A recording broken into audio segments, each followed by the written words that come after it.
Committee. Tonight we have two substantial items on the agenda. The first one is Council Tax Reduction Scheme, and the second one is Vision and Culture. And we'll be looking at the work done by the Task and Finish groups in each of those areas. I'd like to welcome a number of officers tonight, Martin Henry and Rebecca Green. Martin is the 151 officer, and Belinda is, let me get this right, leader of the Revenue and Benefits, called Revs and Bens. So welcome, and you're here to talk on the first item, Council Tax Reduction Scheme, along with Rebecca Breeze, Councillor Rebecca Breeze, who has chaired that Task and Finish group. The second item we have is Vision and Culture, the work of the Task and Finish group, looking at vision and culture for the new authority. That is chaired by Councillor Ian McCall, and Martin Cox has been leading the work on that group. So we'll be listening to them shortly. We also have George Candler, who is the Chief Exec, and who else is there? Democratic Services, we have Tracy, Alex and Ed. So welcome everybody. Anam's just joined us, and we can, I think, oh, Martin Jones, thank you for joining us tonight. And I understand you're substituting for Councillor Dennis Meredith, who is he's quite poorly in hospital, I understand. Okay, so I hope everyone's had the minutes, the reports, and we are ready to go. We have no requests to address the meeting. Do we have any members' declaration of interests? I don't see that. Nobody's indicating, Chair. Could I just remind you to indicate with the participants icon on the bottom of your screens, if you can indicate if you wish to speak with a blue hand. That means that we catch everybody who wants to speak, and it actually comes up in order of speaking too. So I think I just made the chair's announcements. I'm sorry about that. Items requiring a decision. Sorry, Tracy, I've got this all wrong, haven't I? Apologies for non-attendance. Thank you, Councillor Birch. Apologies have been received from Councillor Dennis Meredith. We have Councillor Johns as substitute, Councillor Roberts, Councillor Hill and Councillor Gonzalez de Savage. Thank you very much. Okay, can we just have a quick look at the minutes and agree their accuracy? These are the minutes of Tuesday, the 20th of October. There's also Councillor Flavel as well. I did mention it earlier. Oh, sorry, yes, Councillor Flavel. Absence. Apologies. Have you got that, Tracy? Yes, thank you, Councillor Birch. Okay, thank you. So Tuesday, the 20th of October, we have the minutes there in front of us. We looked at the governance work, the Task and Finish group, the governance, and also the communication and engagement Task and Finish group work. Are there any points that anybody would like to bring up? Councillor Ritchie is indicating. Yes, Ken. Yeah, thank you, Chair. I'm very happy with the minutes. I just thought there's a point to actually ask the question. What actually happens to our minutes? Our minutes contain a lot of our comments, and indeed sometimes questions, on different parts of the Shadow Authority's work. Mm-hmm. Would it ever be possible for us to just get a little bit feedback? We know that others will not necessarily agree with us, but it would be reassuring if we get some feedback to suggest that they'd at least take a note of what it is that this committee has, has commented on, or issues that this committee has raised, so that we don't have the feeling that we have discussions and somehow it all just disappears into the ether. Is there a mechanism for that, George? Maybe you can come and explain. Well, I suppose just to give some reassurance, if you remember at the last discussion, we under the item of comms and engagement, members were particularly interested in the website and also in the preparedness around ICT. And also the residents campaign that will be beginning in January. And so picking up on that and the interest shown by the committee, we've scheduled in an additional committee meeting for December where those items will be brought forward. So just to reassure members, when you do raise points that are of particular interest, they're either brought back to this committee where we can, or alternatively, we ensure that they're fed back. And obviously, a lot of what you feed back, you have the lead officers. So this evening, you've got Martin on the local council tax reduction scheme alongside Councillor Breeze, and likewise Martin Cox and Councillor McCord with regards to vision and culture. So automatically what you're saying is also getting picked up by those lead officers and lead members. So but I would like to suggest that we are reacting positively when we do pick up comments that are made during the meeting. Thank you, Chair. Thank you. And just to follow on from that, Ken, we had a discussion with Councillor Adam Brown, the governance issues, and we're particularly interested in the structure of the overview and scrutiny committees in the West Northants Authority. And we have a workshop diaried in for doing precisely that, so we can actually have a little bit more information and perhaps a little bit more discussion and input into that. So yes, I think we do have a chance to follow up on things that have been raised. I think that's a really important part of this committee. One of the things that I probably need to clarify in the minutes, I asked for volunteers to attend the Vision and Culture and Budget Task and Finish groups. We didn't have any meeting dates for those. The Budget Task and Finish groups are going to be given meeting dates in the next week or so, and Martin Henry has said he will send those dates through. When the dates are confirmed, perhaps people would like to volunteer to attend the Task and Finish group meetings as silent observer and feedback to the group on that. But we can't really ask for volunteers until we have some dates to offer you.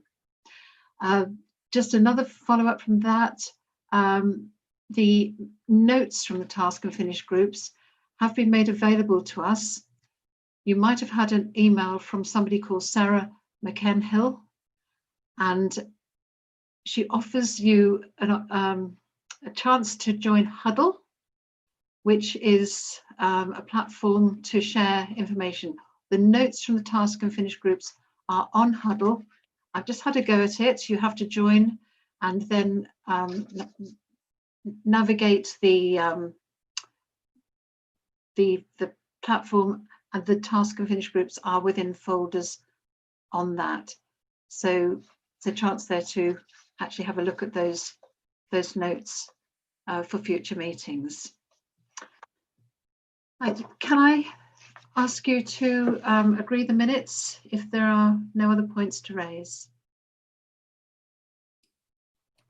Yes, show of hands. Thank you very much. Thank you. Right. So the next item on our agenda, item 6, is a finance scrutiny. And we're going to be looking at the council tax reduction scheme, which has gone out to consultation yesterday. I don't know if anybody's had a chance to look at it online. It's quite interesting, giving various options and the position that the various residents of South Northants, Daventry and Northampton would be in as a result of the suggested preferred scheme to be going forward with. Rebecca, Councillor Breeze, would you be prepared just to talk us through this to start with? Yes, thank you. Absolutely, thank you. Thank you. You have before you, colleagues, the report that went to the Shadow Executive last week, outlining the consultation process for the proposed local council tax reduction scheme for the West Unitary. And this is the work, this is the output from the work of the council tax reduction scheme task and finish group that was presented to you in August. So you have had sight of our methodology and our thoughts prior to this meeting. As you know, council tax must be harmonised across the West by the 1st of April 2028, but local council tax reduction scheme, the benefit, must be harmonised by the 1st of April 2021, and that's set in government regulations. The task and finish group examined various options and were very mindful of the impact of any proposed figure on both the finances of our residents as well as the new council. There will be an impact on both. The report details the existing 3 schemes as well as the task and finish group's recommendation, which is a cost neutral scheme, which in fact means that it will not impact the West budget any more than the 3 existing schemes cost. Under the proposed scheme up to consultation, most claimants, particularly those living in Northampton Borough, will see their council tax charges reduce. However, there are a minority of claimants who will see their charge increase. The task and finish group agreed unanimously that it was iniquitous that council tax should be harmonised over such a long period of time. However, LCTRS, which impacts on our most vulnerable residents, must be harmonised immediately. And so we have asked Paul Rousell, the senior civil servant from MHCLG, dealing with Unitary on behalf of the government, what mitigation measures can be put in place. At the moment, we haven't had a response, but we are pushing him for some sort of solution to come forward from central government to deal with this. And we are aware, for example, that Bucks has been given 2 years. But you've got the report in front of you. It's out to consultation at the moment. It's a recommendation. I'm happy to take any questions and I will answer those as I can. We have got Martin, Henry and Belinda Green to answer more technical questions if you have any. But that's a broad brush outline of where we are at the moment. So thank you, Chair. Thank you. Right, we have Alan Walker. Good evening, Alan. Would you like to begin, please? Alan, you're muted. You'll have to unmute. That's right. Thank you. Yeah, first of all, I apologise for late attendance. I've heard the back end of what Rebecca has said. I've asked the question at a previous meeting last week in respect of, and I'm not going to get into the argument about Daventry, Northampton and South Northants, but the bottom line of it is South Northants is discretionary, what you're talking about is 8 point something, and it's now going to go up to 26, and you're putting out the consultation. What's to say if the consultation turns around and says we're not going to do that, who's going to arbitrate on what the increase will be as against where Northampton is and where Daventry is at the present time? Alan, that's fine. Thank you. The recommendation from the task and finish group is just a recommendation. It's a recommendation. It's out of consultation. It's a recommendation to the Shadow Council. It will go to the Shadow Executive, but ultimately it is for the Shadow Council to decide what their proposed local council tax reduction is. What we know at the moment is that it has to be harmonised, and until that changes, that is the way it is. So if there is a clear steer, otherwise it will be up to the Shadow Executive to decide. To arbitrate. Yeah, so it's not the task and finish. The task and finish group are not making the decision. They have just looked at the evidence and put forward a recommendation. Yeah, but sorry, Chair. All I'm trying to say is that there is a completely different number, as I say, South Northants, as opposed to Daventry and Northampton, is a greater number than what they're coming down to a level which 26% is probably suits them. But we're going from 8% up, I think it's 8% or thereabouts. 8.5%, yeah. 8.5%. I mean, yeah, I've got officers that can tell me that. We're going from 8% up to 26%. Now, I do understand, bear with me on this, I do understand there's probably less claimants in South Northants than what there is in Northampton and Daventry.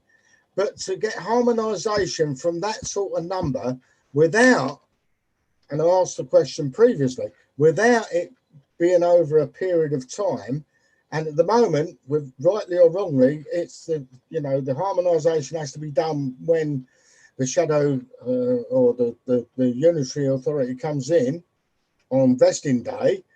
To me, that's pretty unfair. But all I'm trying to say is that even if you put it out to consultation with, and I'm assuming it will be Daventry, Northampton and South Northants, but if all the South Northants turns around and say 100% no, we ain't going to do that, are the shadow board prepared to take on board? There is no movement, and that's the problem I've got with with the few residents that are claiming it in my area. Martin, would you like to? You've got your hand up. Is there something? Thank you, Martin. Yeah. Yes, thank you, Chairman. A couple of points. I mean, firstly, I saw the consultation this morning. I was rather surprised that the consultation going out ahead of scrutiny. I'm a bit confused as to what I can see in the minute on the agenda. It talks about us scrutinising the proposal. It would have made sense to me to have scrutinised the manner of the consultation. So I've got a question, if I may, for either Martin or Belinda or both.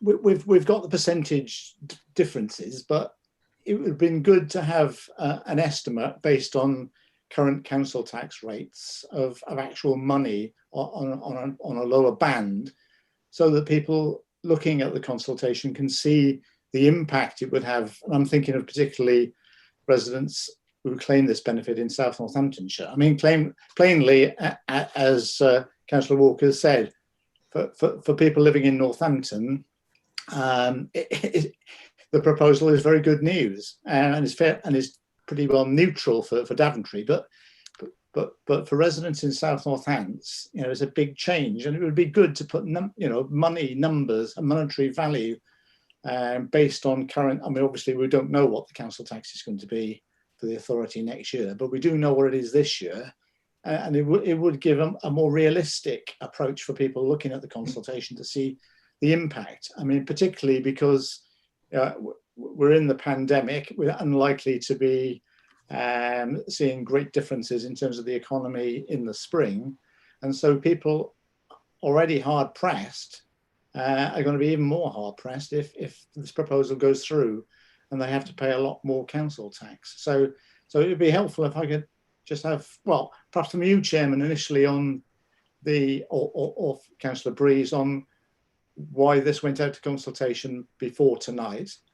And then if Martin or Belinda could give some indication about monetary differences, because I think that's what has the biggest impact on people's points of view, rather than just the percentage change. Thank you, Chairman. Thank you. We have a number of people wanting to speak. Can I come in? Yes, Chair? certainly, Rebecca. To answer your question about scrutiny, this paper did come to the scrutiny committee. I think it was the 20th of August, and in fact, nothing has changed since then. That was the recommendation of the task and finish group to scrutiny, the scrutiny committee, and there were questions, but there was no obvious dissent from the conclusions of the task and finish group at that time. So I think that it was right that the consultation follows. It has to follow it. We need to go through this process. It has been to the scrutiny committee. So I think we felt comfortable proceeding with the consultation at this point. If I could just come back in there quickly, I think the overriding concern of the committee at that time was a balanced budget, a budget that had to be legal, a budget that had to be balanced as we move forward to vesting day. And perhaps, you know, we're now starting to think about some of the detail and some of the effects of that. So some of these questions have been raised, you know, looking at these reports. And I think as it's gone out to scrutiny, there's going to be more questions. It's going to be out in the public domain, and there are going to be these questions asked by our residents. So I think that's probably why there's a slightly different direction of questioning at this point. And I've got a lot of people wanting to speak. Dermot, I think you were. Chairman, I did ask Martin or Belinda to come up back on the mail. Right, Martin or Belinda? Yeah, okay, thank you, Chair. If I can come in on that point, I was going to echo the point that Councillor Breeze made actually.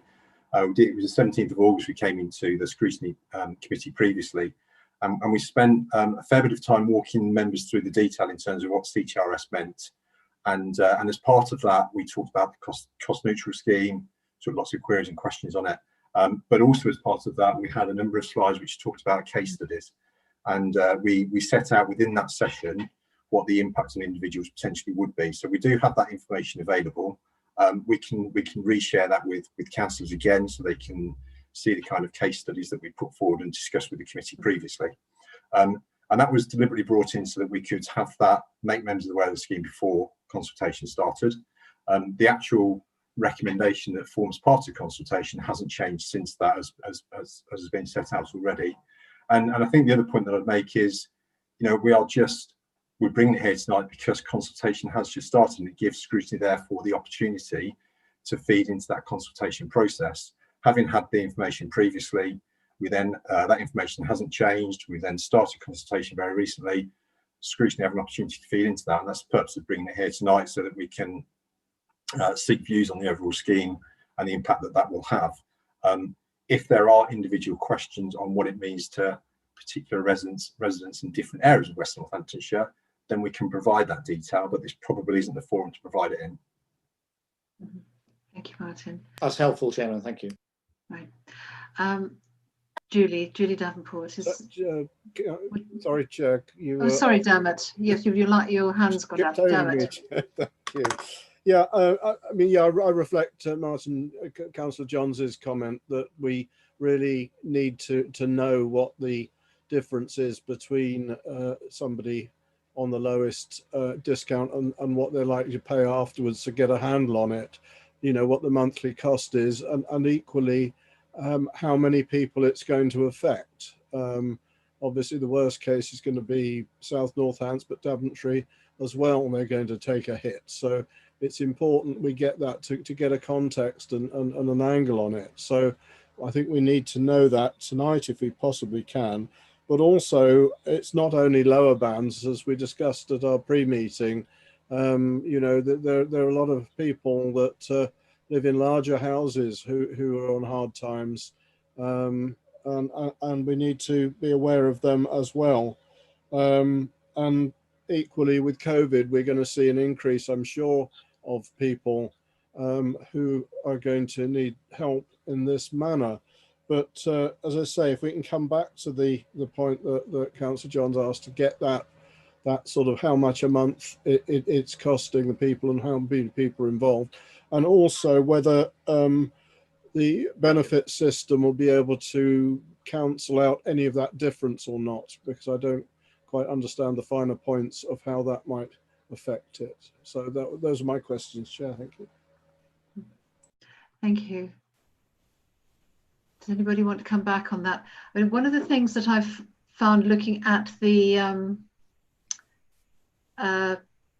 consultation it does take people through, you know, a Daventry resident is taken through the proposal, and you know, will this affect me? Yes, no, maybe. So there's an opportunity there, I think, for people to put themselves into, you know, to reflect the situation that they themselves find themselves in, and to check against these comments to see how they would be affected. Obviously, it doesn't give figures, but it does give an indication of whether people are affected by this scheme or not. So that might be somewhere to start. Yeah, I'm not really interested at this stage on the consultation. That's obviously going to just starting now. But as we're having this discussion tonight, I think it would be very useful if perhaps Belinda can give us a sort of a rough ballpark figure of how many pounds a month it will typically affect some of our residents on the scheme at the moment, if that's possible, just to get our heads around it a bit closer. Chair, can I come in first of all? Yes, Martin, please do. So if I can just provide some details in terms of the caseloads that we're talking about, so you know the numbers in each of the different areas of West Northamptonshire, because that was one of the questions that was raised. So at the time of drafting the report, and it primarily affects working age claimants rather than pensioners because they're protected by statute.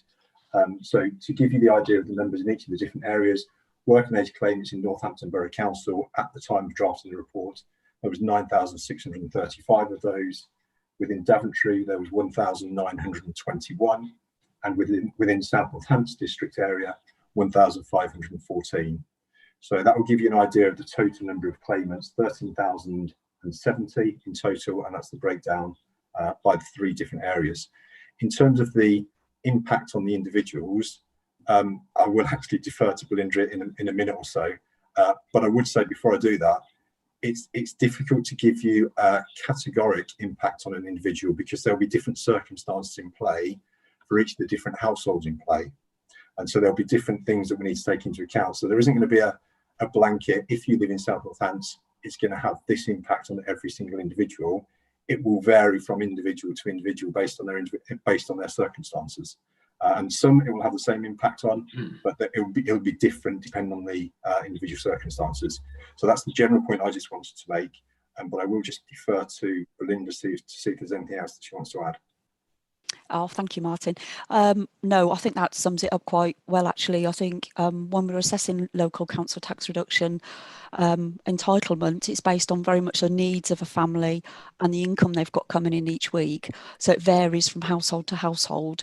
What I think might be useful is if we do redistribute the case studies that we did, because we worked out for a particular family, if they'd got, 2 children and, they had this much council tax and they had this much income, what impact would each of the different rates of minimum payment make to the family?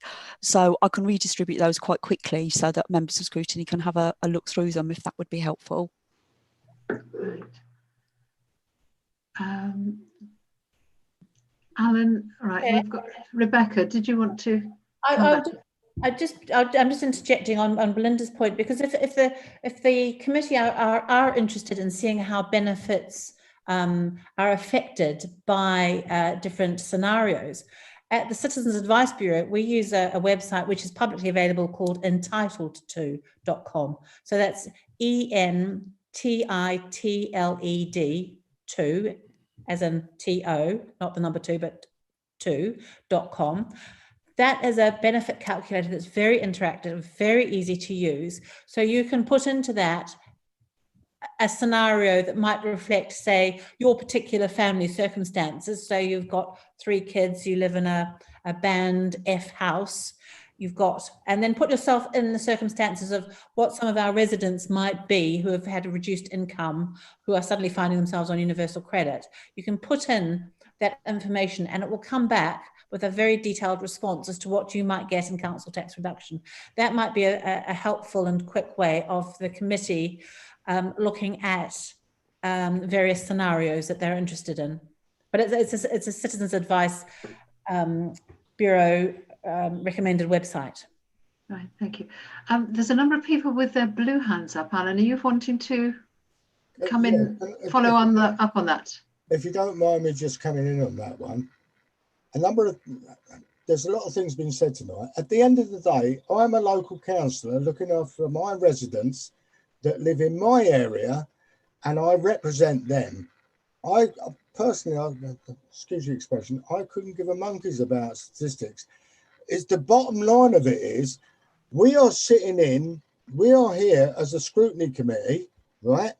And there is a total difference between the claimants from South Northants to the claimants in Daventry and the claimants in Northamptonshire. In Northampton. Now, at the end of the day, I go along with what the scrutiny committee has decided. It's 26% or whatever it is. But, you know, at the end of the day, how do I explain to one of my claimants that says, well, why has mine increased from 8% to 26%?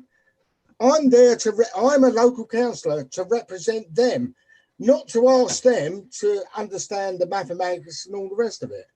So if at the end of the day it goes through, I'm quite happy to put my hands up and say, well, I'll blame it on everybody else. I don't do a blame game. What I'm trying to understand is, how did you get to this bloody number in the first place? Because it's totally it's skewed of everything. Now, we are a scrutiny committee, and we're asking questions. What I'm asking, how in hell's name did it get skewed from wherever Northampton was and wherever we are in South Northants, from whatever it is, to 26%? If we go to Alan, I think Martin Henry can come back on that. And fine, Martin, okay. if you could just quickly explain how that's been arrived at. Yeah, so we have been through this before. But. Yeah, absolutely. So in terms of how we got to 26.5%, one of the key principles was, if you look at the cost of the current schemes that are in place, we know what that cost would be. When designing the scheme for West Northamptonshire, we wanted there to be no additional cost and no cost reduction as a result of that.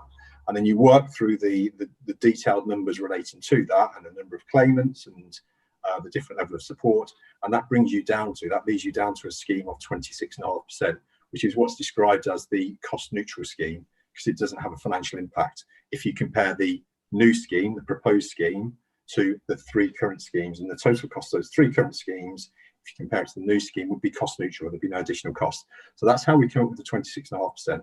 I think the point that I want to stress at this point in time is, this is all subject to consultation. All we're doing is we are putting forward a proposal, and we've asked people for views on it, including scrutiny and including residents and businesses and lots of other interested parties. That consultation will run for 6 weeks.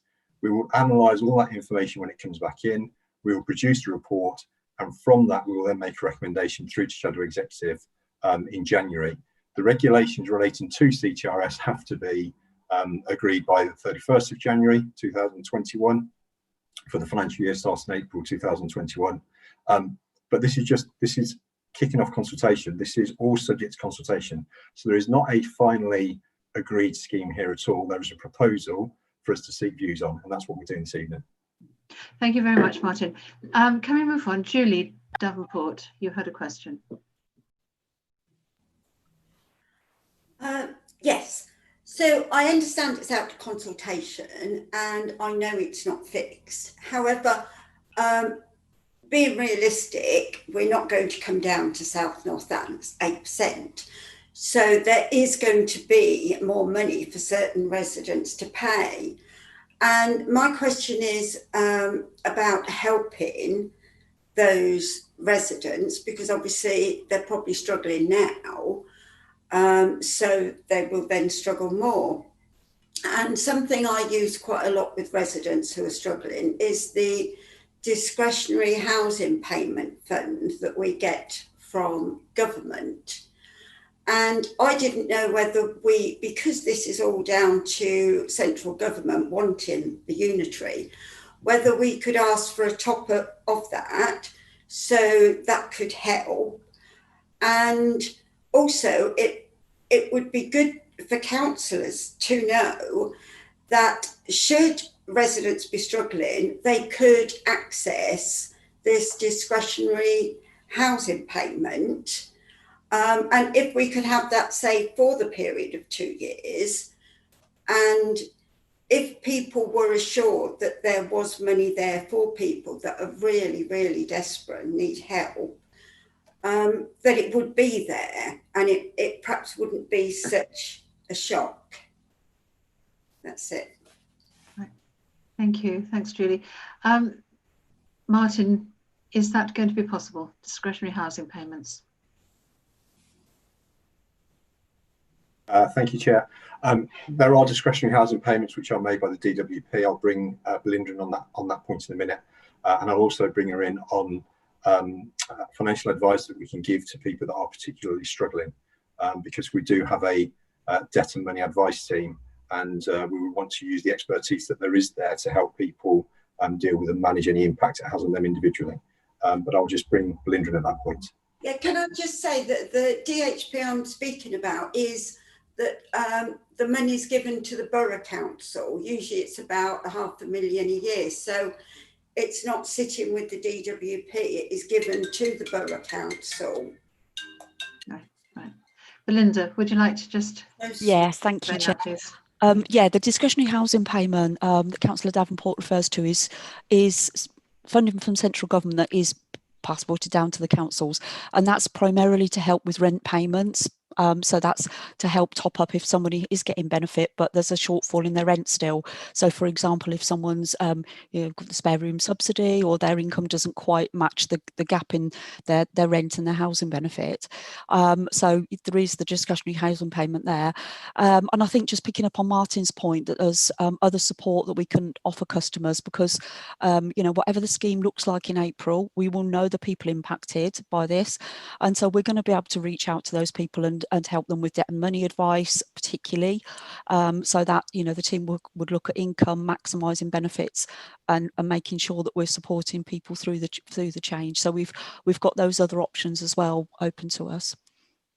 Right, thank you. Ken Pritchard, you had a question. Yep. I guess, yes, thank you, Chair. There's a particular quote that says that on majority of the residents, they will actually benefit, and a small portion of the residents will actually be affected. Do we know what this minority figure is?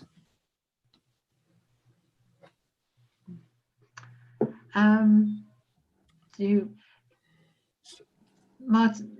Yeah, Chair. Martin, I'm looking at you here again, Martin, because obviously the South Northants figure is much lower at the moment. Yeah, but that's fine. Yeah, that's fine, Chair. I can comment on that point, and it goes back to the numbers that I talked about earlier on, and the number of claimants we have in each of the different areas. So we know that the residents living in Northampton Borough, if they move from what we describe as a 31% scheme down to a 26.5% scheme, they will get more support than they currently do. And there were 9,635 of those, whereas residents living in Daventry and South Northants, if we do end up moving to 26.5% scheme, will get less support. And in total, there was 3,435 of those claimants. And that's why we say the majority will be better off as a result of that, because there are more claimants in the borough, and the borough scheme will change and be more beneficial for those claimants. There are some other changes within the regulations in relation to family premium and number of children within those regulations, which will have an impact as well. And so it's important that I highlight that there are other changes within the scheme which will impact on individuals. So it will vary in terms of what that impact will be, but the majority of people will be better off as a result of these changes across West Northamptonshire. I think, taking up one of the points that Councillor Allen mentioned, is from SNC's perspective, that's going to be very hard to sell that to your residents. And also, another comment I would like to make is with regards to the media release that's come out this afternoon with regards to the consultation, it states figures, the 31%, the 26% and the 8% and the 20%, but it doesn't tell you which of those percentages refer to which district council. And I'm sure residents would actually be looking at those figures and say, oh, okay. But if it specifically states that, you know, SNC pay 8% and Daventry pay 20% and the borough pay 31%, you know, I think it's people actually will probably not bother to respond to that consultation because they actually don't refer to how it's actually going to affect them because there's just figures there. So I do take your point on that, Dermot. I'm just looking at it now. They just talk about 3 councils have Exactly. different Yeah. levels. So yes, it doesn't spell it out. Doesn't spell it out, so therefore it doesn't, you know, as a resident you don't know whether how it's going to affect you. That's the format of the consultation, isn't it? Yeah, yeah. Ken Ritchie, you've got your hand up. Yeah, thank you, Chair. I mean, it strikes me that if anybody's paying 8.5% and it's got to go up to 26%, that is a considerable increase. For some people, that will be a hardship. For others, it may be a very serious hardship. And it strikes me too that if you then compare that with the people who are, even if they're being required to pay 26.5% in Northampton, it may be they're getting an even, you know, their hardship is even greater. There may be a sense of injustice to the people in Northampton that exists at the moment that has got to be tackled. And I just wonder, I know that we've heard about some of the measures that have been taken if people are in particular difficulty, but you know, we can, there are, even if you take out the number of people in Northampton who are going to do, you know, do better. In Daventry and South Northants, you've got what, about 3,500 people. You can't, you're not going to be able to check them all, to check all their individual circumstances and offer advice if it looks as if they're going to be in difficulty. I just wonder why when it comes to the page 14, in section 3.212, you refer to the other options. And the last bullet point is about the introduction of a banded scheme where there would be based on levels of income. But you say if this has been discounted at this stage, it strikes me as it would be much more sensible to have a scheme that took account of levels of income, even if the overall target or the overall budget had to be set at a break-even point, but allowing a certain discretion, recognizing that for some people the increase will be exceptionally difficult. For the others, it may be just affordable but unwelcome.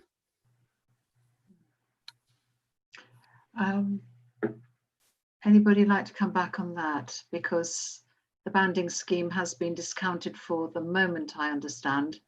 Is that something that, Belinda, that might be introduced at a later stage? Yeah, thank you, Chair. The banded scheme, yes, I think it will be at certain points in the future. So the banded scheme it puts people into income bands and then awards council tax reduction based on that. And the thinking behind it is now that universal credit's in and it's based on real-time information, customers faced a lot of change over a short period of time and it makes budgeting very difficult. The reason it was discounted at this point was because to introduce a banded scheme takes a great deal of modelling, financial modelling over the software systems.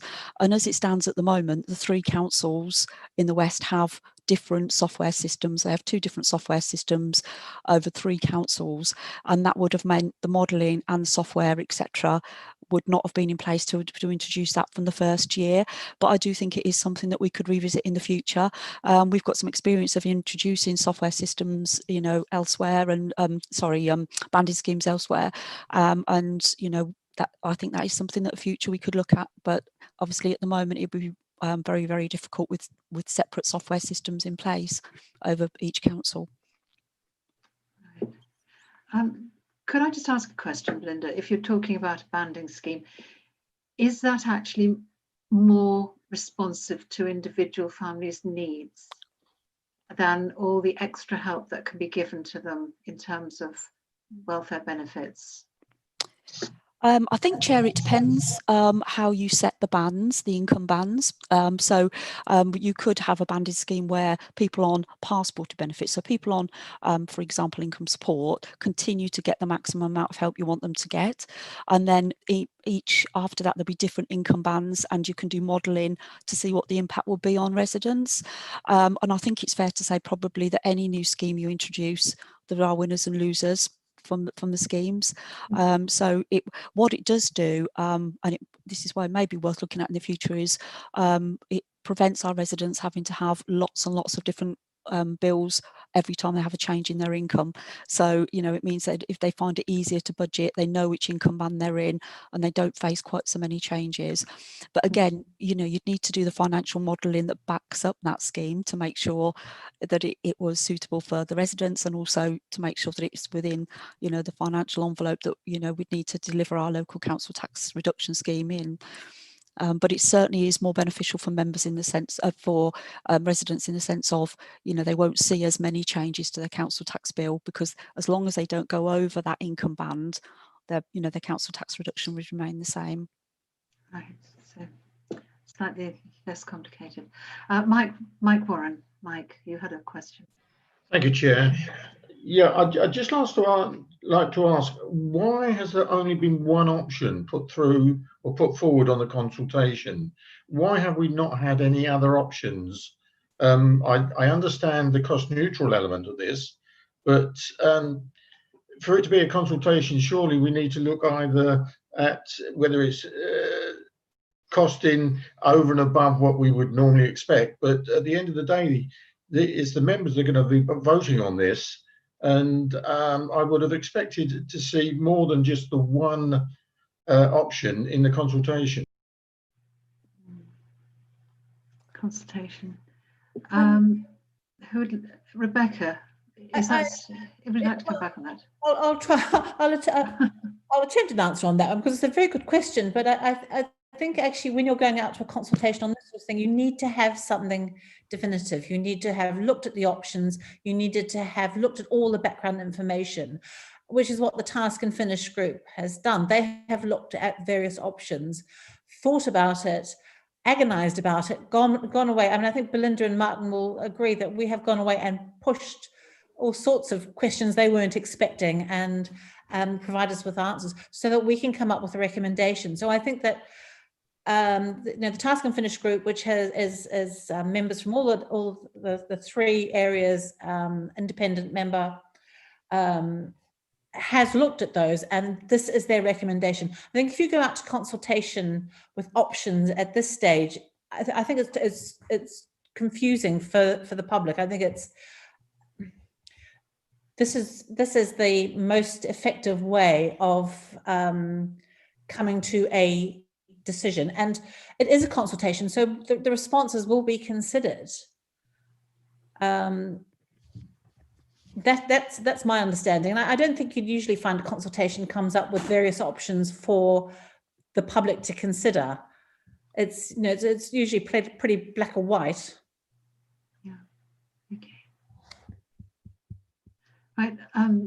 Ken Ritchie, you've got your hand up again. Yeah, I just wanted to respond on that point. I mean, I find that astonishing.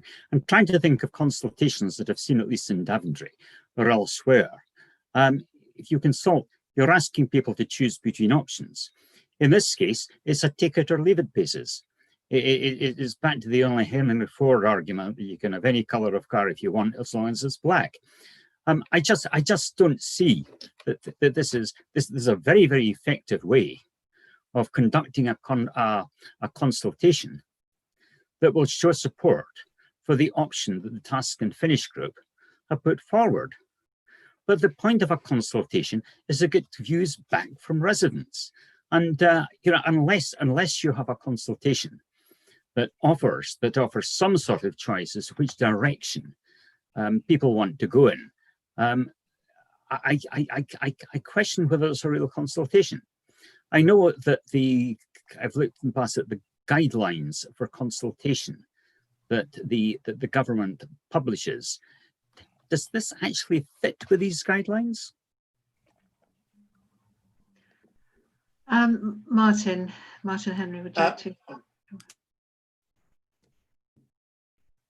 Martin. Thank you, Chair. Thank you, Chair. Can I just bring Belinda on this point, because there's been lots of discussion on consultation. There is fairly strict guidelines that we have to follow in relation to this particular consultation. We've worked really closely with the consultation team to make sure it's compliant with all of that. We do need to have a preferred option to consult upon, and we do need to describe some of the other options that we've thought about. So, you know, as an overall comment, that's the comment that I'd made, but can I hand over to Belinda, because she's been involved in the detailed discussions on consultation with the consultation team. Yeah, thank you, Martin. Yeah, that's exactly right. The advice we have is that we need to come up with an option to go out to residents to consult on, and we need to clearly outline what other options were discounted as part of the process so far, which is, you know, what we've done on the online consultation. You know, there was a lot of advice around making sure we reach out to all our residents, particularly those impacted by the changes we're suggesting. So, as part of the consultation plans, we are writing to all our local council tax reduction residents. So anybody that's in receipt of local council tax reduction will be invited to take part in the consultation. We've contacted stakeholders, all the major preceptors, and etc. So we're really reaching out to everybody as much as we can as part of the consultation process to make sure that we give everybody the option. There's a phone line that people can contact to have help with completing it, as well as an email address they can send any questions to as well. So there was I think the advice was we need to reach out to as many people as possible, but it does need to be on an option. So we need to outline which option we're looking at doing, and even that we have come up with some draft regulations that people could see if they need to, albeit they're not the final regulations because it's part of consultation, and they can be amended as we move through. Thank you. Alan, you've had your hand up. Is this a quick one? Because there's lots of people wanting to speak. I will actually make it very quick, because what's happened here tonight is exactly what scrutiny is all about. Is looking at, asking the questions, getting it right. I have every confidence in Belinda and Martin and what they're doing. They've explained where they're coming from. I'm not too sure about the task and finish group, but that's another story. That's a political thing.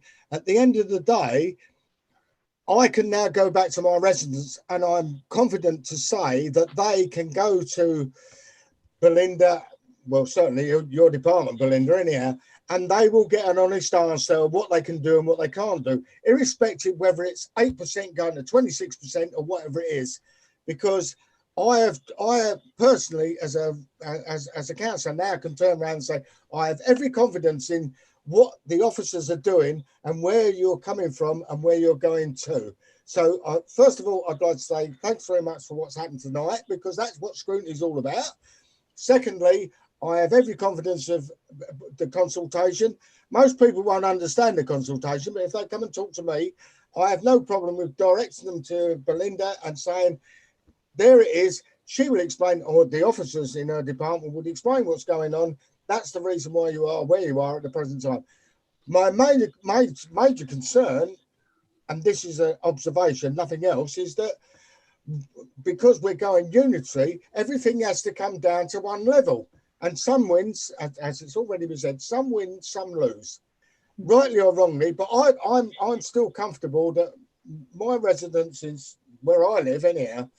Other people in councils in other parts of South London, I'm comfortable that I can give the information to my residents and say, winners or losers, at the end of the day, you're going to be judged on what you are and what you've got and what you haven't got. And I'm not going to go into detail on that. So I'll leave it at that. Thank you. Belinda, thank you very much. That's brilliant. I've heard all I need to hear tonight.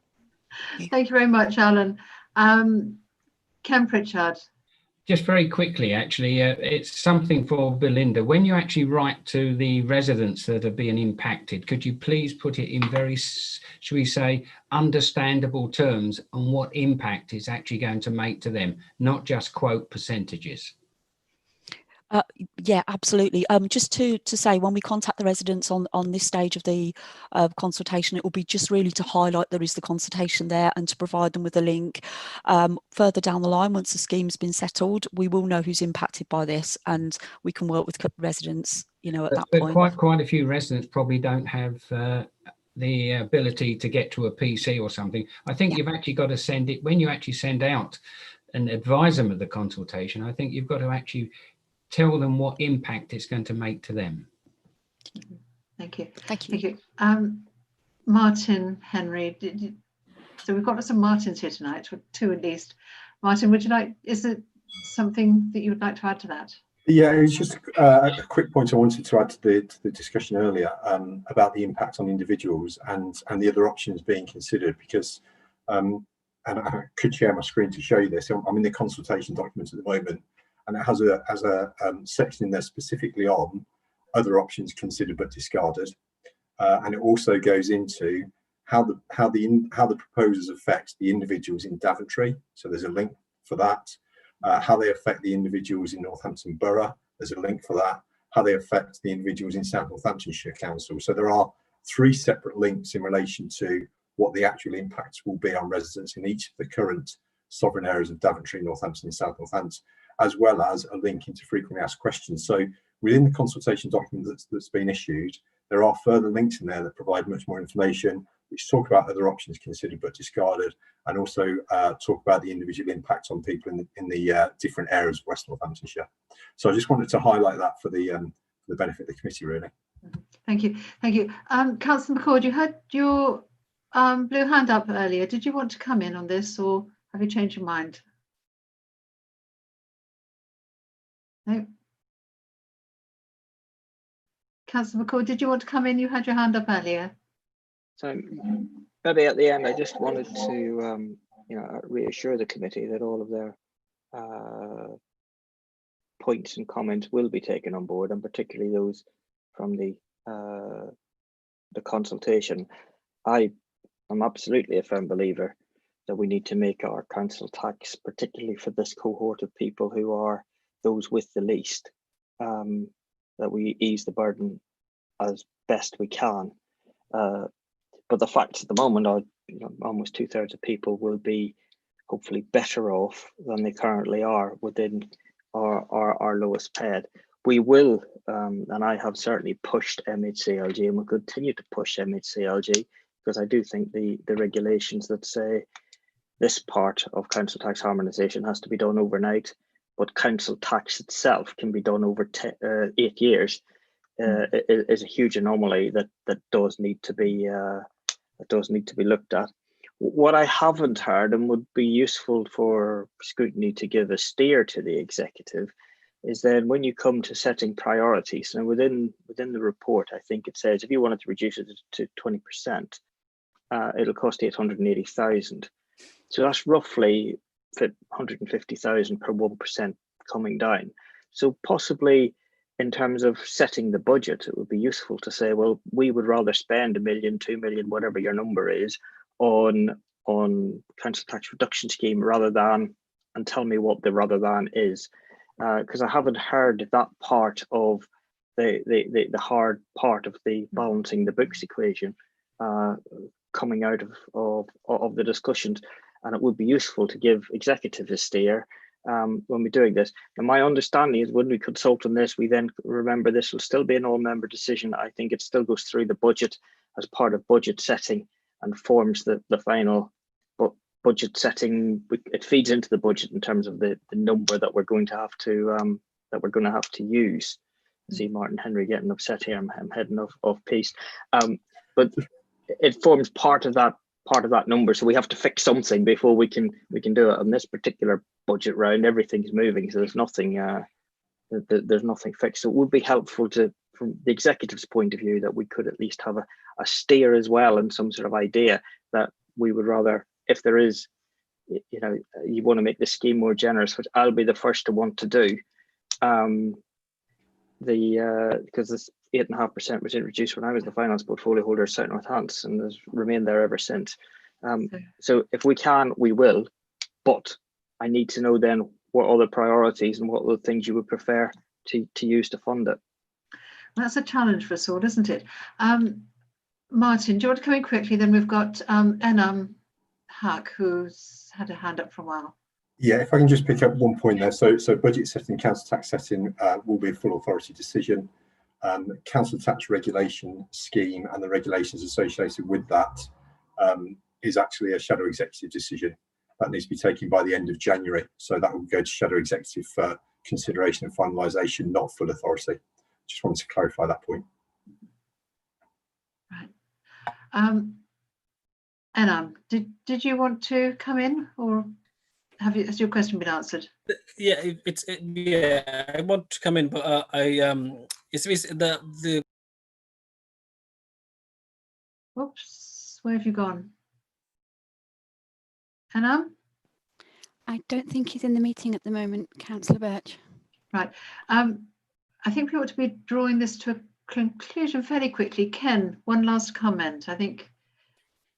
I just wanted to raise, Councillor Pritchard raised an issue that I'm not sure has been addressed.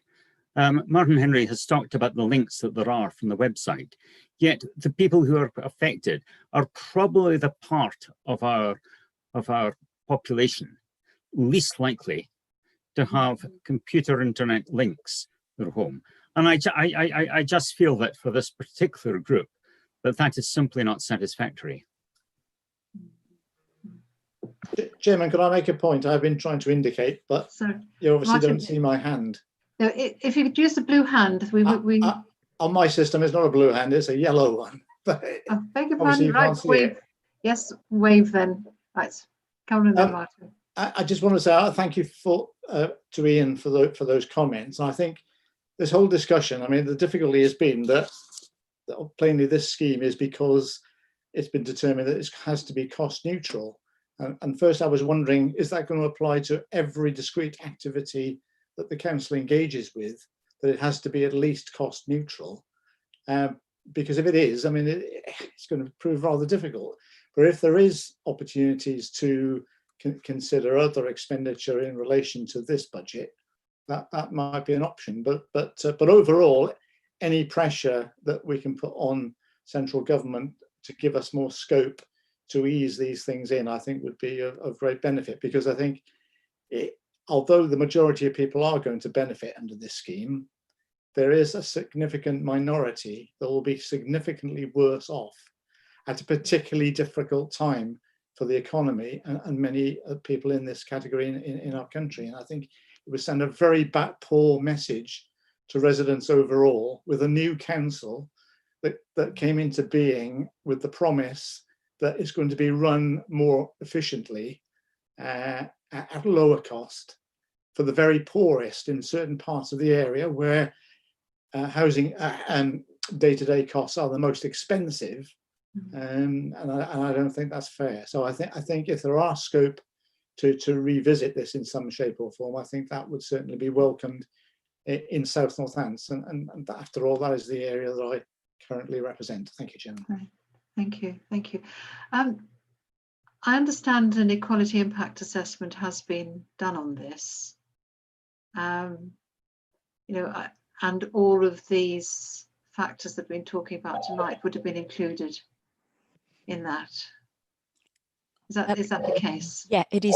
Yeah, we've done an equality impact assessment, and post consultation we'll revisit that again and have a look to see what the results of the consultation show us. And just picking up on some of the points that Councillor Ritchie made about the residents who might not have online ability, then the letter that goes out will actually give them a telephone number that they can contact, and a member of the team will actually go through the consultation with them and complete it on their behalf.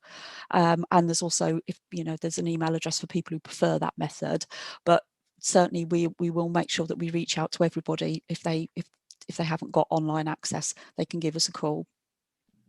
That's very reassuring. Right. And Councillor Hack, you're back in the meeting.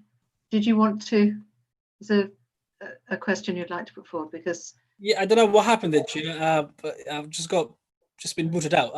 But yeah, I think the question has been answered by Belinda. I just wanted some reassurance around the people who would not have access to the internet. How would we reach out to them? So no one. I just wanted some reassurance. I think Councillor McCord has also answered that as well. So I'm pretty much satisfied. Yeah, thank you. Thank you. Right. Perhaps we should leave it there if there are no more questions. I think there's been a lot of discussion. Hopefully there are things that we can perhaps revisit at some other time. And I think the challenge has been given to this committee that if you want to have a less dramatic increase for some residents, and perhaps avoid we won't be having the cost neutral scheme in that case. How would you then find that money elsewhere? I think that is one of the things that we discussed early on in this area was the fact of having to balance a budget, the fact of having to be very aware that we can't start off a new authority with a deficit, and the balanced budget was going to be something that was probably going to be the deciding factor in an instance like this. So food for thought there. Right, if you're ready to move on to the next item on the agenda, which is the item 7, vision and culture. Belinda, if you'd like to, if you feel that you've had enough this evening and would like to leave the meeting, very happy to do so. And thank you very much indeed for joining us and being so incredibly lucid, helpful, and knowledgeable. And I think you have given reassurance to people who have had the real concerns about the residents that they represent. So thank you very much. Martin, are you staying or are you going to? I'll stay, Chairman. Okay. Pardon? I'll stay. You'll stay. Thank you. And of course we have Andrew here as well, who's monitoring officer, just keeping an eye on how things are going. Right. Martin Cox, I understand you're going to lead on this and take us through some of the work that's been done on your task and finish group, vision and culture, and tell us where you've got to and where you're going and how you're doing it. Thank you. Okay, thank you, Councillor. For those members that don't know me, my name is Martin Cox and I'm the lead for the corporate unitary programme, and I support Councillor McCord and the councillors on this task and finish group for culture and values. So you've seen the paper in your pack. I just wanted to say a few words to sort of introduce it and unpack some of the detail. Obviously, what we're focusing on, as it says, is vision and culture. And we start that, and we've been looking at 3 different particular blocks of how you shape and develop a positive culture. The first, a vision, which basically states what the organisation is we want it to be, where we want to drive it, our targets for our vision of the first 3 to 5 years. The values describe the sort of behaviours and the culture we want to develop, and the behaviours of themselves. That's the detail of what the organisation expects our people and our employees to do and the way they do their work and services. So we've had a number of sessions since we started in June to help shape those 3 things, led by Councillor McCord, but also including Councillors Nunn, Irvine, Swift, Stone and Gifford, and of course George Candler, who's on the call today, and Anna Earnshaw, our new Chief Executive. And we've been having the debate to shape what those 3 things are. And the current view is we're 3/4 of the way there in shaping what we think the task and finish group views are on vision and on values. And we're at the process and now that we are looking ahead and trying to, if you like, road test those, take the ideas of the task and finish group through to some of our partners, our employees, our service users, residents, our businesses, schools, our children and young people panel, and of course fellow members. So we're at that process where we agreed to develop what our ideas were effectively and what members wanted to put forward, to then road test them, to come back in December to the task and finish group and see what the views were, what other people's ideas were, what alternatives would come up to help us shape, if you like, a proposal to go forward in the new year to our exec and hopefully start our new council off with a really positive drive in terms of what our vision are, what our values are. We spent our first couple of meetings reviewing what the 4 councils we have, what they'd worked on in terms of vision and values, because obviously we didn't want to start with a blank piece of paper. We wanted to build on the good practice and the good benefits the councils were already working on. So it's an iterative process. In November, taking you towards the sort of the second page of the report and our forthcoming work programme. Those sessions that we've set up in November, we've currently got 10 sessions, a lot of interest in terms of working with us and help shape this from those areas I outlined. December, we will collate and summarise, and then as I say in January, we will look to go wider in terms of what the proposed vision, values and behaviours are.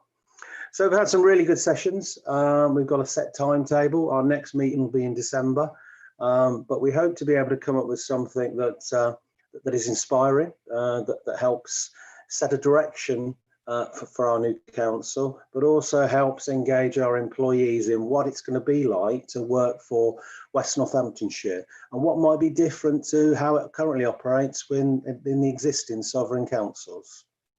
So that's what I wanted to do as an introduction, and myself and Councillor McCord are here to answer questions. Back to you, Chair. Thank you. Maybe I could kick this off because I think it's a fascinating area, and with a new authority, everybody wants to feel part of it. Everyone wants to feel an ownership and have know where their value is being, the value of their work is being added to. Did you, just out of interest, did you ask people, maybe officers, maybe members, maybe partners, where the existing authorities were not achieving the sort of the vision and the values, where they were falling short of those vision and values? We looking very much at what was existing in the 3 authorities. Were there any criticisms? Were there any negativity? Was there any negative comments from user groups, from employees? It's often quite difficult for people to be critical if they're involved in an organisation. But people that work in an organisation, people that use an organisation, often know exactly where things haven't been as good as they could be. Yes, in terms of answering that question, the purpose of the focus groups is to engage in that particular view. So we start off the way that we've structured, and we've got sort of professional facilitators. The way we've structured it is we will ask open questions, especially the employee group, what works in your current council, what doesn't work, etc. And then we'll lead them on to what does the future look like. So that's one of the key reasons, especially why we want to engage employees and trade unions in those sessions we set up for November. We did also look at each of the 4 councils and their existing vision, values and behaviours. And we did find some interesting things. There were some strong points, especially where people rallied towards around customer targets and customer vision. But there are also the councils themselves kind of, and vision and values is quite a tricky thing. If you don't invest the time and the energy, if you don't bring it to life for employees, then often they become statements on a poster or on a wall. And we did get some feedback that some councils have done their vision and values some years before and some more recently, but we didn't get the overall all four saying, well, yes, we have them embedded, they're all working. And I think what we took from that, and certainly what the council's fed back, is what we're doing for the West, we need to make sure is right. We need to make sure there's engagement, and we need to make sure it's driven through, and people take it seriously. Absolutely. Yeah, I think, Chair, the question, to answer your question directly, that's the bit that we now plan on doing, which is to go out to everybody with what we've done thus far, and then ask exactly those questions that you just said. What works, what doesn't work, what do you want to see, what do you think? And I certainly make no apologies for bringing something at this stage, which is probably only 2/3, 3/4 done, because unlike what we just talked about in the previous one, where you were saying, well, there's one choice and that's it, and that's what the great and the good think, and that'll be the end of it. We're deliberately saying, here is something which is a sort of a direction of travel. Now, what do you think, and what should feed into it? Setting that culture and getting the right culture for West Northants is, in my opinion, the most fundamental thing to get right to ensure the success in the medium and long term of this new council. If we import any culture from any of the four parts that will make us up, it'll not be right. It needs to have its own culture, its own vision, and its own values, and be ready to give that a fresh start and bright future that I've talked about. So, this is really important, and it's much more important than just letting the four of us, who said Jonathan, Danielle, Cecile, Chris Loves. We've wobbled around like a child on a bike. You said the stabilizer's taken off for the first time now, actually, as we've got to this point. But we all believe that our staff, we want to make sure that our staff are valued and feel that West Northants will be an employer of choice and will be seen by local government in general as a good employer and one that people want to say they're proud to work for. We want our residents to believe that the council will be there to help them and will be efficient and will take them seriously and will deal with them. So there's a lot of those sort of things, and we also want, I certainly want, a performance culture and a learning culture and an open, transparent culture within that council. That, I'm not saying mistakes are accepted, but at least they're all providing learning opportunities instead of witch hunt opportunities, and that we can allow people to work from it. And when I look at things like importing the best values from local government, from private sector or from other areas into it, the one thing that I would look at are the people that we have, probably the most successful globally, are Formula One teams and those sort of people that are around this part of the world. They have an incredible sense of team and team spirit, and they all pull in the one direction. And if we can import and harness some of that, which is on our doorstep, we don't have too far to go to get the expertise, and make people feel as proud to put on a shirt that says West Northants Council as they are to put on one that says Racing Point or a Red Bull or Mercedes AMG Petronas. That is what I want to get to, is to get that incredible sense of pride and that we're all one team and we're all moving in the one direction. And I hope that we can drive that kind of culture, that we learn from it, we move on, we fix it, and everything provides us with that opportunity to actually put our residents, our businesses, our investors, and everybody at the forefront, and make sure that everything we do is to make tomorrow a little bit better than today. Okay, thank you. Right, we have a couple of people wanting to come in with comments here. Dermot, would you like to put your question? Chair. Yeah, I'd love to.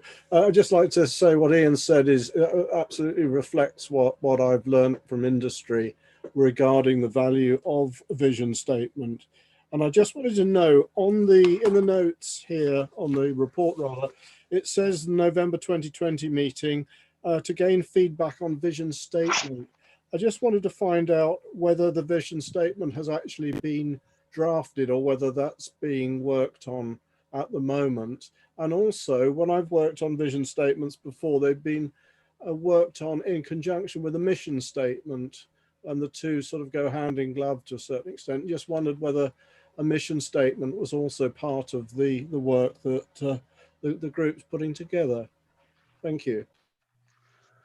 If I pick that up, Councillor, yes, as Councillor McCord referred to, we're two thirds the way there in a draft. So within the focus groups, we will ask open questions, but then in the second part, we will road test some of the, if you like, the vision that the Task and Finish group have been working on. And then at that point in December, I think we'll be in a more confident position to present something that has really good feedback and some alternative. We haven't worked on a mission statement as yet, because when we started off with the three tenets we were working on were vision, values and behaviours. But I take your feedback about the vision statement. You're right that they often are done together, but we wanted to focus on the vision as the key lead to that. Thank you. Alan Walker, you wanted to come in here. Yeah, I'm going to I'm not going to change the subject as such, but if we're talking about culture within West Northants, my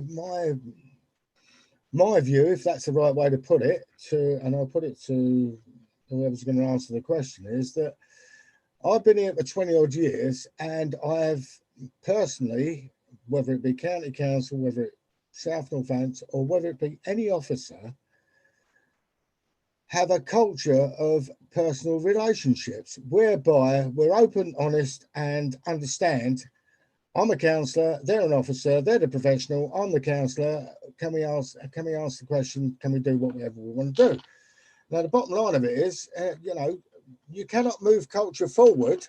You can talk about vision statements, you can talk about where we're going to go to, and whether it's big business and all the rest of it, unless you've got a culture of understanding with the bottom line, i.e. the councillor and the officer that you're dealing with on one-to-one questions, being honest about it, it's never going to work.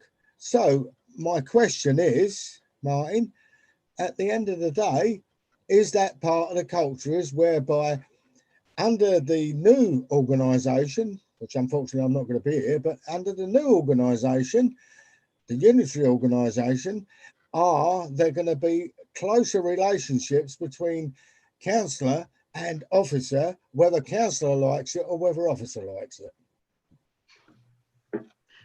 Martin, do you want to come back on that one? Are there going to be, yeah, I mean, hello, Councillor, picking up are there going to be closer relationships? What I would say is the work the Task and Finish group is doing, it will make sure those relationships that exist are not only appropriate, but they're professional, and everybody knows what their role is in that. And I think that's important, especially if we've got 4 organisations coming together. What we'll find is that they all do things in different ways. So what we want to drive and inspire is doing it the right way for West Northants and in the right way. So everybody knows what their role is, and everybody does that with professionalism and respect.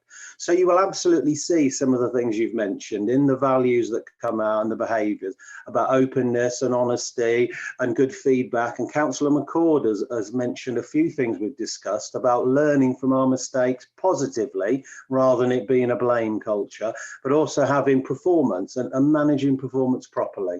So I think when we're in later December, January, when you start to see the product of the Task and Finish group after it's been through the focus sessions, I think you'll see some of the things you've mentioned. Thank you. Ken Ritchie, do you have a comment? Yeah, thank you, Chair.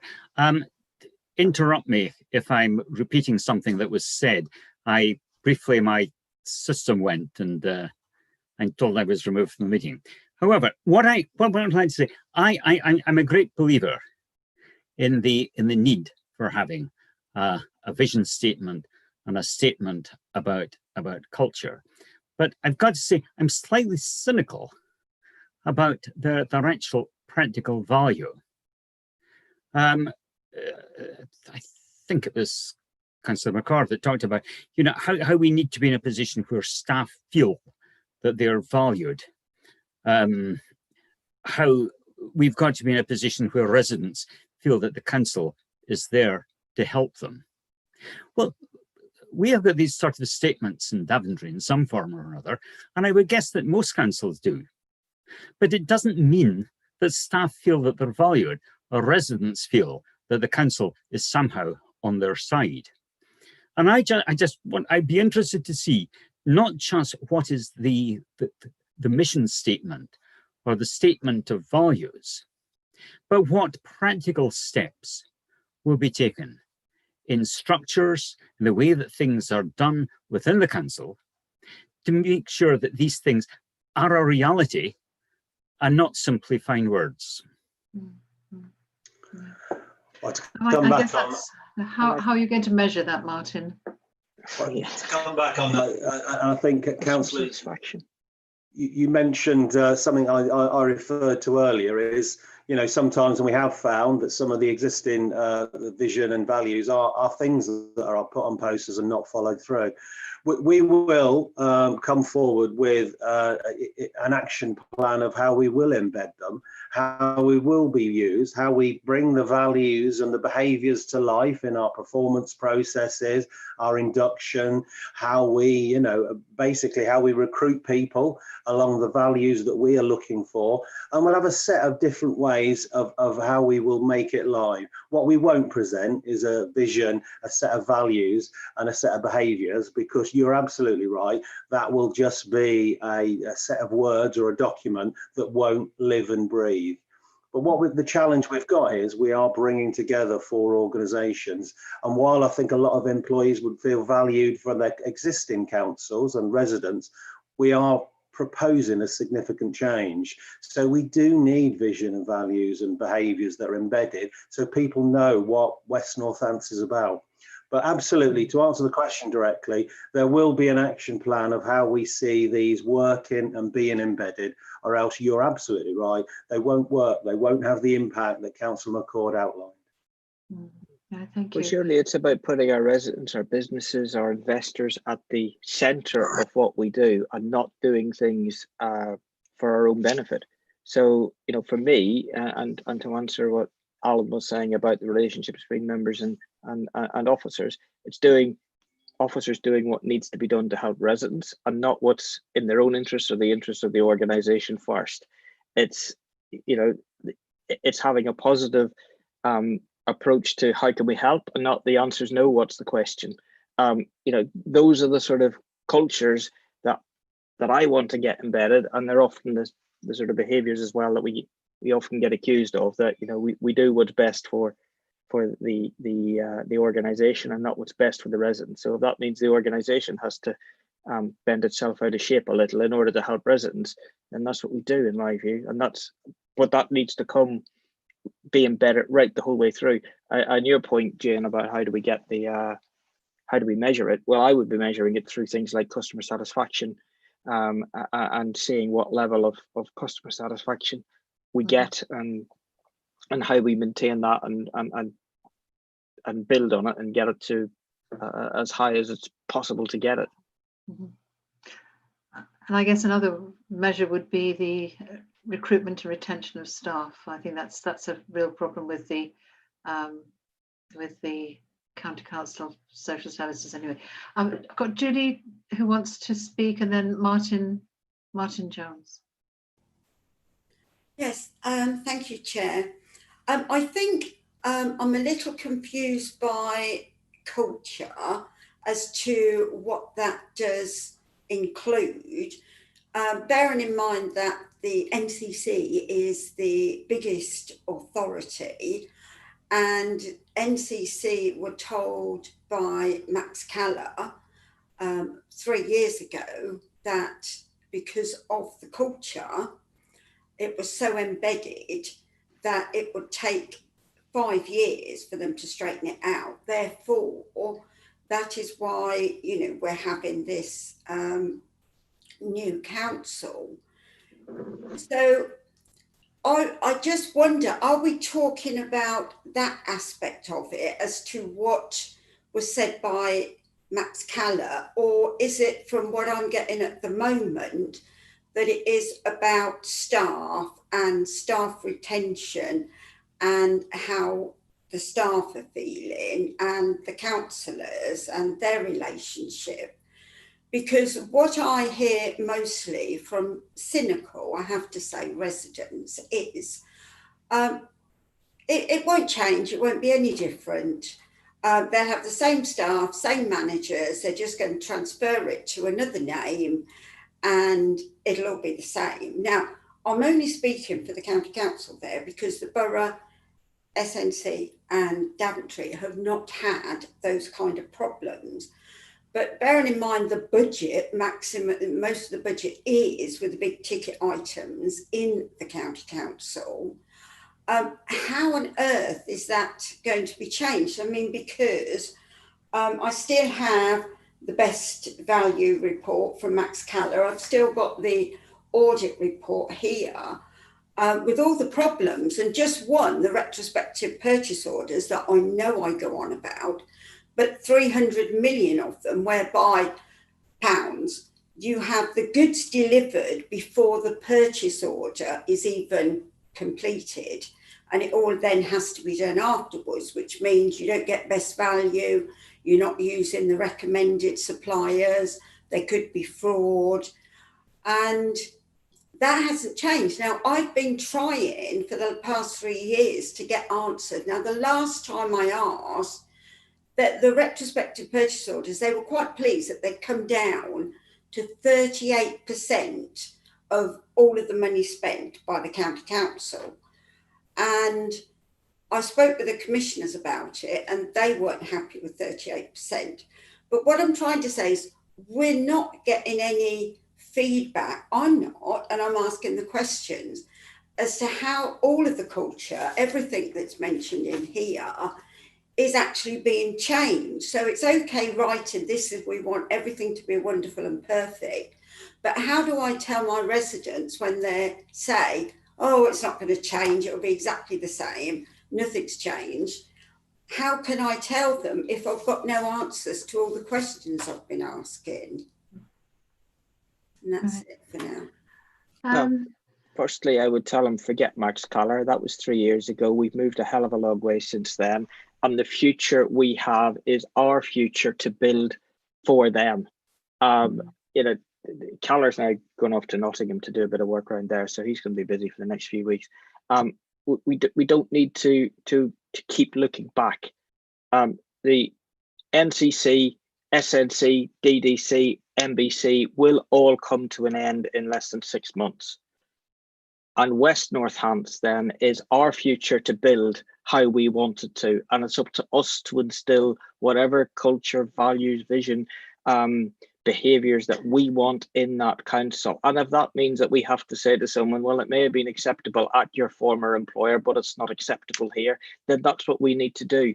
So, you know, let's forget ripping out reports from way back. And if you came in today, you would have to say, anybody would have to say the situation has improved a long way. I would say what Tony Blair would say years ago, done a lot more still to do, would be a fair prescription as to where we're at. But that's, you know, we now need to sort of look to the future, and that's what the vision and culture for me is about. It's not about looking backwards, it's about looking forward and actually saying there are some important lessons to learn from where things didn't go well, and arguably part of the culture was a contributing factor to that. But we just need to move on from it and say this is what we now want it to be, and this is how we, you know, we've set the bar here. These are our aspirations. This is what we want for our residents. Now let's go and deliver it. And it's up to us, every single one of us who wish to be a member of this authority. It's up to us to go ahead and deliver it for our residents. Thank you. We've got Mike Warren and then Martin wants to come in, I think.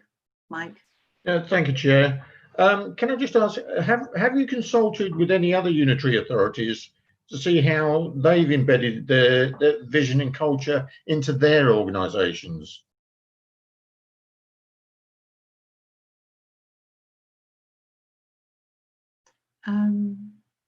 Martin, would you like to answer that? Martin Cox. Yeah, sorry, I put myself on mute there. Yes. Yes, councillor, we did do some research on the councils that have been successful, and we did look at a few unitaries in our early preparatory stuff. So yeah, we did, in those first few meetings, we not only looked at our own councils and what worked and what didn't, we also looked at other examples where they'd embedded them more successfully, or the successes. So yeah, we've got a bit of learning. We'll feed that through to the final sort of reports that come through on implementation. Yeah, we have been quite keen not only to look at ourselves, but look outside. Good, good. Martin John, and then Ken Pritchard. Thank you, Chairman. Yes, I mean, I can understand Councillor Ritchie's cynicism, but I think we are right in moving forward on these issues. Culture and climate of an organisation is really important. I think what Councillor Davenport touches on is systems and processes, which is something completely different.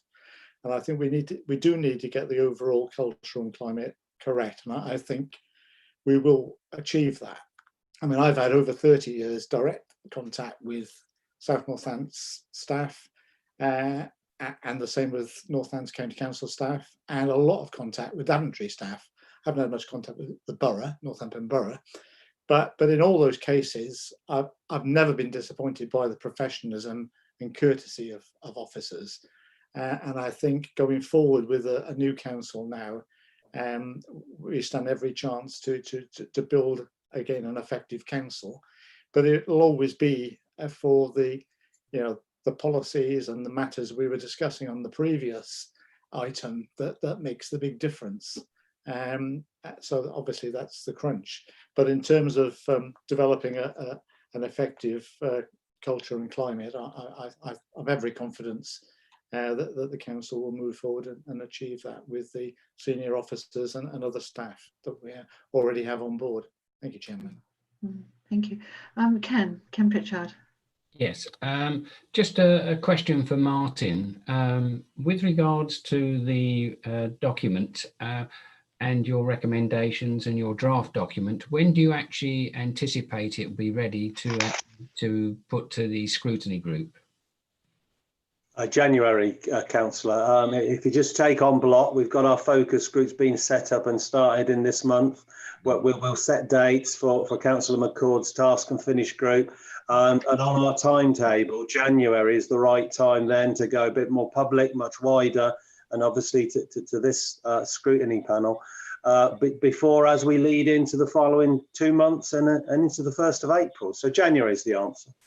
Will it actually be published before it goes to the scrutiny group?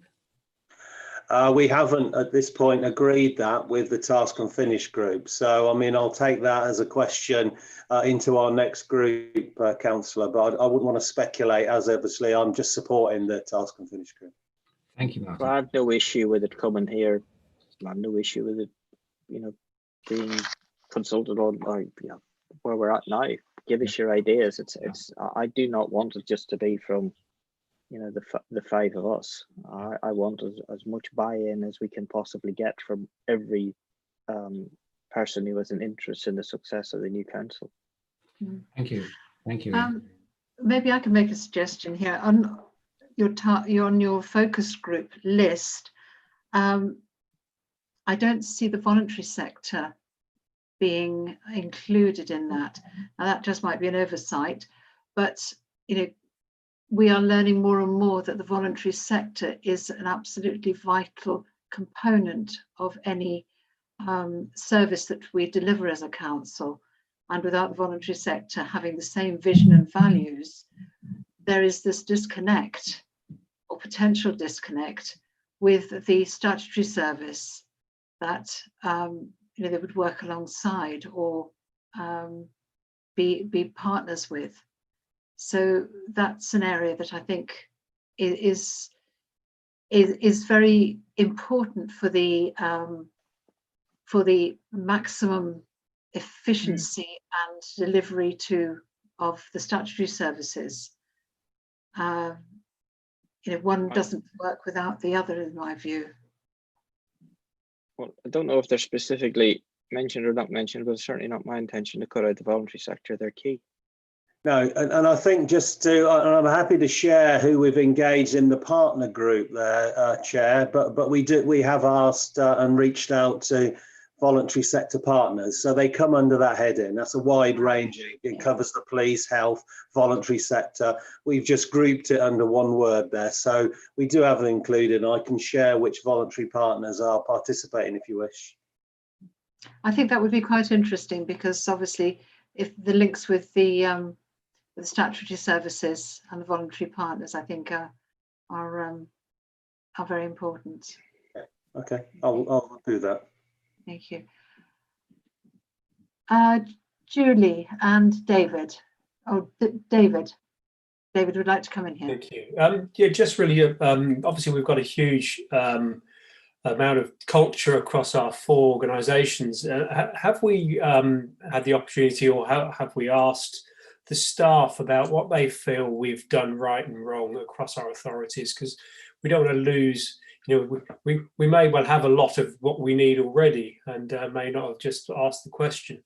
So clearly, we're all proud of our authorities.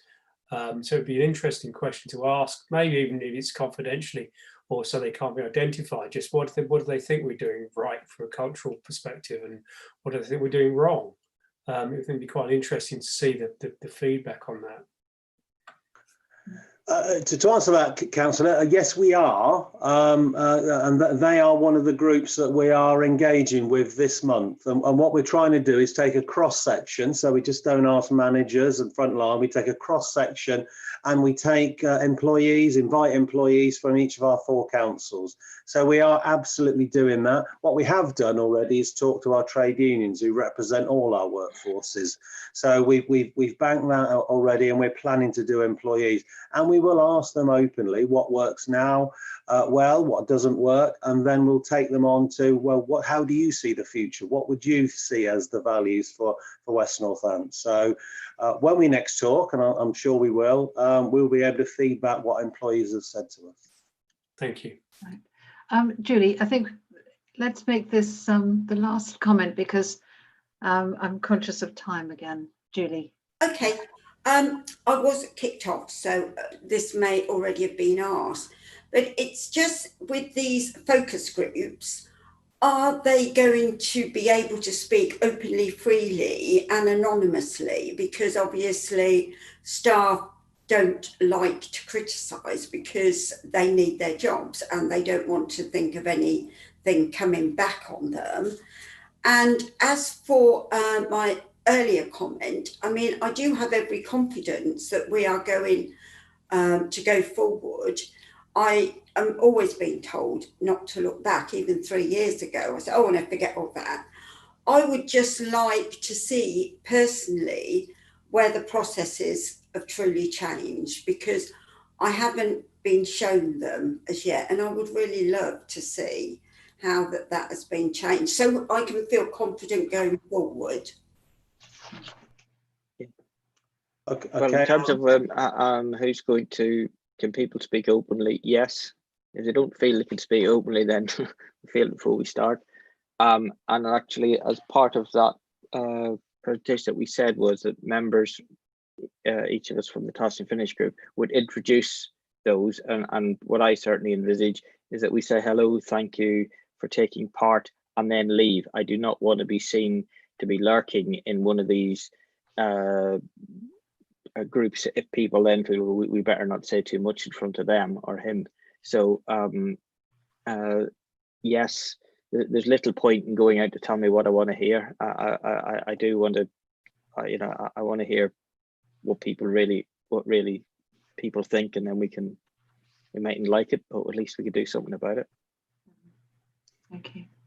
Yes, to echo that, Chair, they are confidential, and we even say in the paper that anything we use or the themes we use will summarise be anonymous.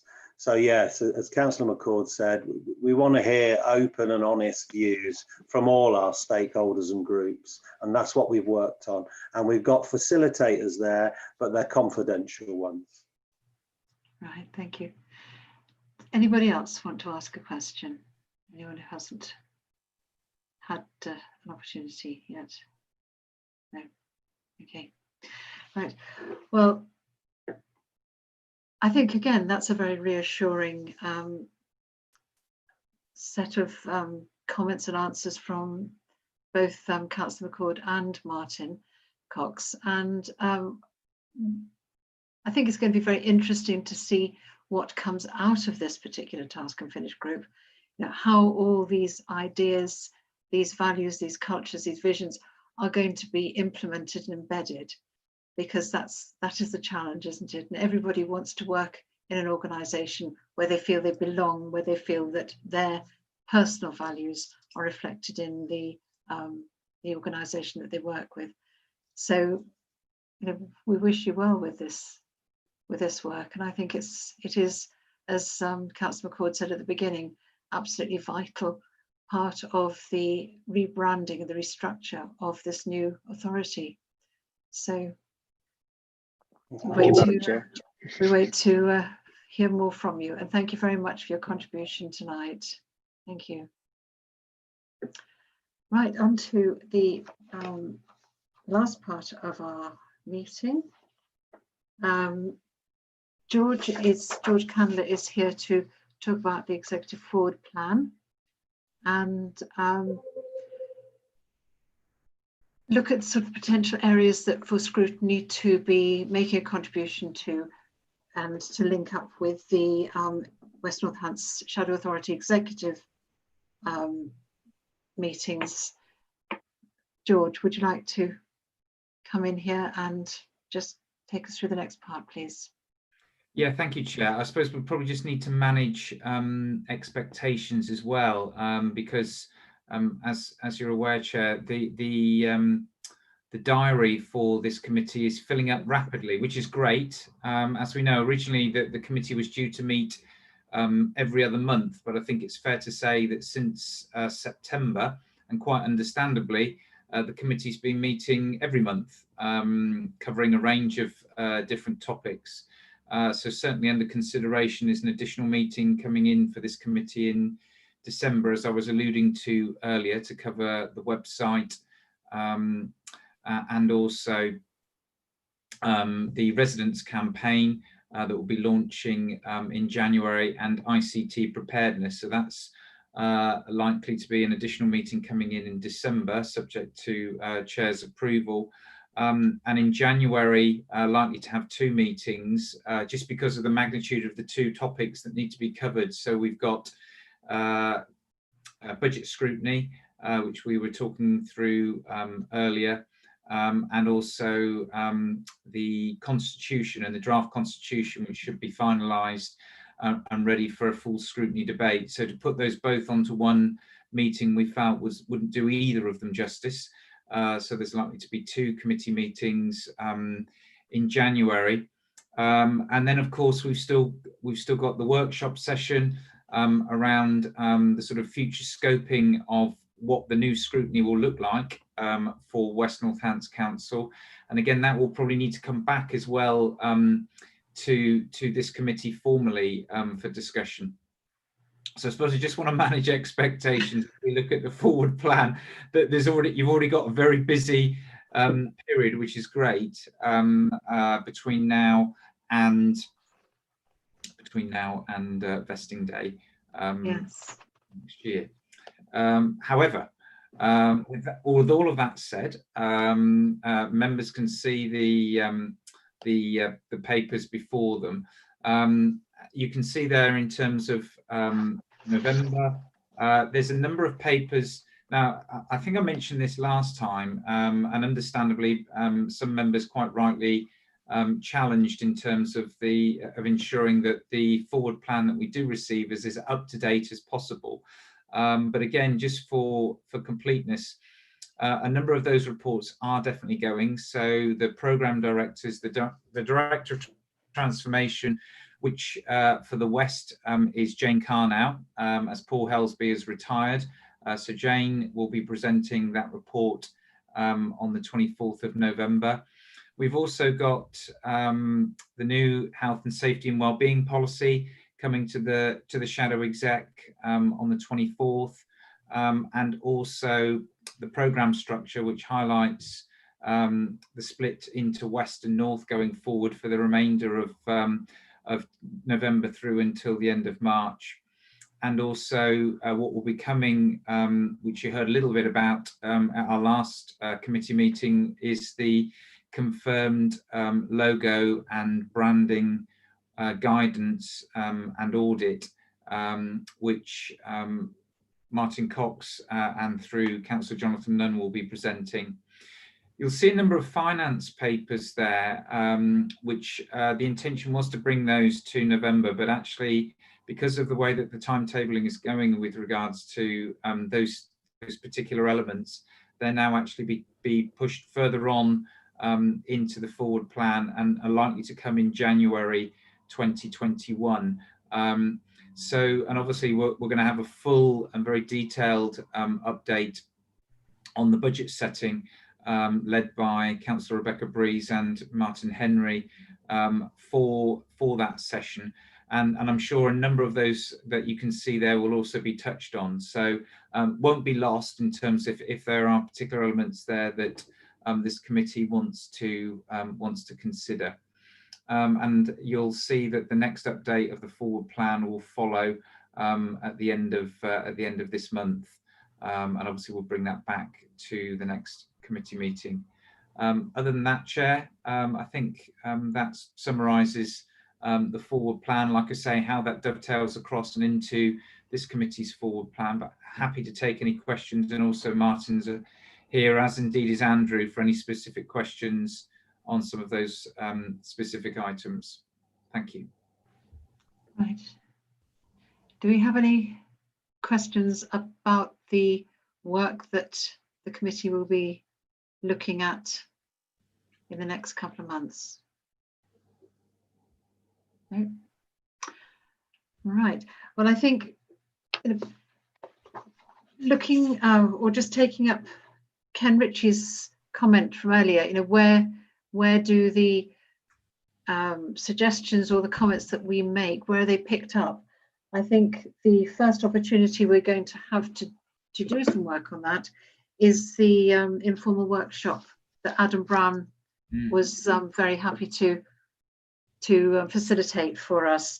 There was quite a lively discussion around the governance, and I think obviously that's one of the two really important items that need to be firmly established. And one of our particular remits as a committee has been to look at the structure of the future Overview and Scrutiny Committee in the authority. So an informal workshop is planned for the 26th of November at 5 p.m. This will be a place to discuss the structure of Overview and Scrutiny, what has worked well, what we would like to see improve, what hasn't worked so well. I think we've been very, very pushed for time. It's been a very crowded programme, but that is the nature of this transition period. So there's lots of things to discuss there, and I think the way that the Overview and Scrutiny would be structured as we move forward is something that we'd want to look at very closely, because each of the local authorities, the South Northants, Daventry, Northampton Borough, have different forms of scrutiny, different structures, and maybe some of those need to be incorporated into a future West Northants structure. 15th of December, we have another meeting that's been booked in that is a new one, and that leads us on to the 12th of January, which will be either the budget or the constitution, and that is one that's already scheduled. So probably the budget on the 12th. Probably budget on the 12th. Yes. Okay, and on the 15th of December. 15th of December will be the website review, ICT preparedness, and the residents' communications and engagement campaign that will begin in January. That will be Right. the December That's the item. 15th of December. Right. Yeah. Lovely. Thank you. So 15th of December, what George has just described, and the 12th of January will be the budget. And that's already in our programme. So that there are these extra ones. Any comments on any of that? No. Martin, Henry, I guess you'll be looking at the no, it'll be Andrew, won't it? I beg your pardon, Andrew. And we'll be looking at the governance structure for the overview and scrutiny. Is there anything that you'd like to come in and just talk to us briefly about your thoughts on that?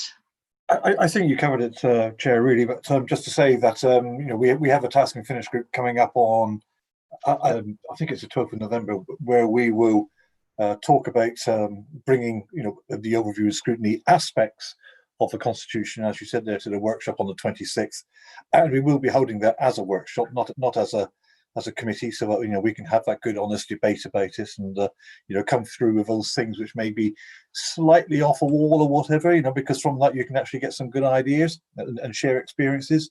And just to then link into what George was then saying is then the full Constitution coming back. So Martin wants to bring the budget on the 12th, and we'll do that then on the 26th of January. Right, great. So November the 12th is your next governance meeting, task and finish group. Is that right, Andrew? I believe that's yes, I'm fairly certain that's when it was. So could we perhaps ask for an observer, a silent observer, volunteer to attend that meeting? Is anybody who's here on this meeting now particularly keen to go forward as an observer in preparation for the workshop? What was the date again, Jane? Pardon? What was the date again? November the 12th. Yeah, definitely now. What time is it? What It's time? 3:30. Oh no, I can't do daytime.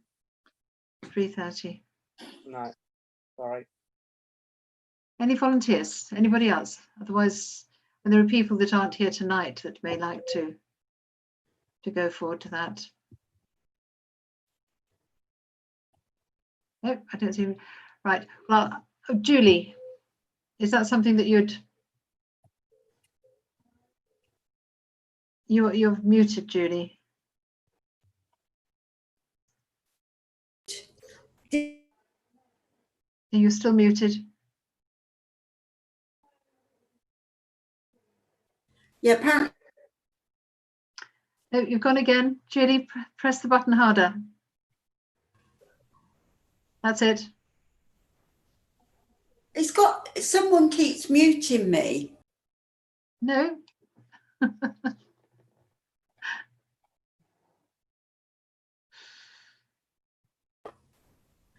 Okay, 12th. Is it the 12th, did you say? November the 12th. Yes. At 3:30. Yes. Andrew's nodding. Yes. Julie, if that's a yes from you, just put your thumbs up. Thank you very much.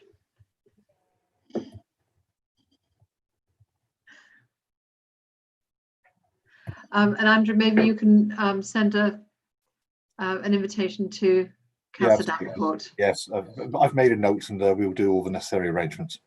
Thank you very much. Thank you. Right, George, is there anything else you want to come in on? No, that's fine. Thank you, Chair. Thank you. Okay. So, lost my agenda.